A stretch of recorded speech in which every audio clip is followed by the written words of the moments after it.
semua. Adik, ibu, bapa, kita berselawat bersama. Selawat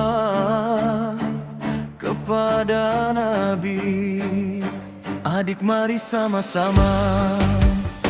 Ibu ayah yang cinta, mulut basah sebut nama Nabi kita yang mulia. Hati tenang, jiwa lega bila selawat bersama. Rumah jadi penuh cahaya, rahmat turun darinya.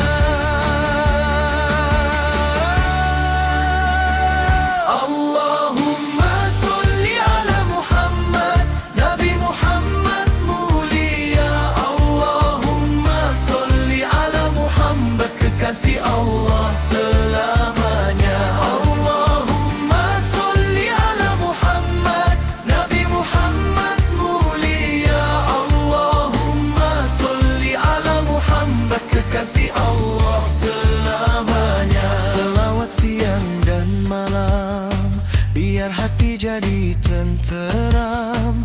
Bila bibir menyebut salam, hilang risau, hilang kelam.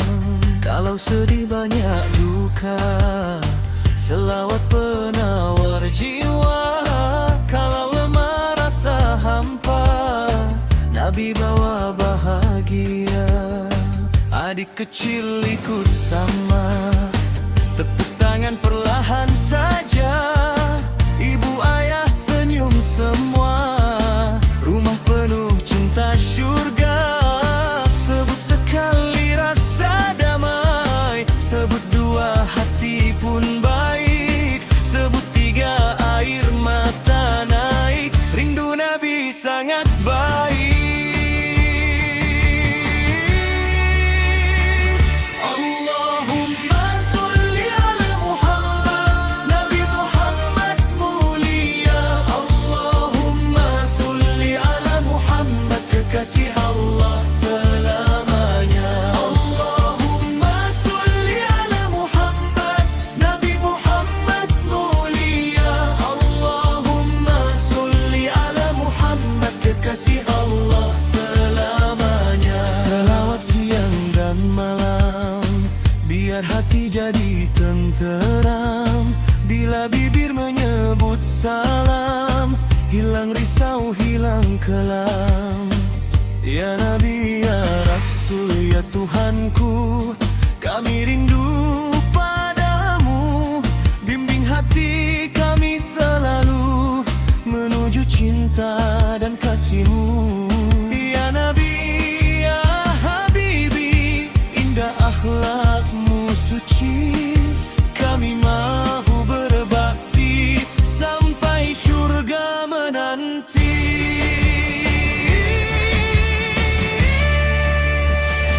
Allahumma sholli ala Muhammad, Nabi Muhammad mulia. Allahumma sholli ala Muhammad, kekasih Allah selamanya. Selawat ramai-ramai, biar dunia jadi damai. Allahumma sholli ala Muhammad, Nabi Muhammad mulia. Allahumma sholli ala Muhammad, kekasih Allah selamanya. La la la la, mari semua selawat, selawat bersama-sama. Cinta Nabi selamanya. Semoga mendapat syafaatnya. Lagi sekali selawat kepada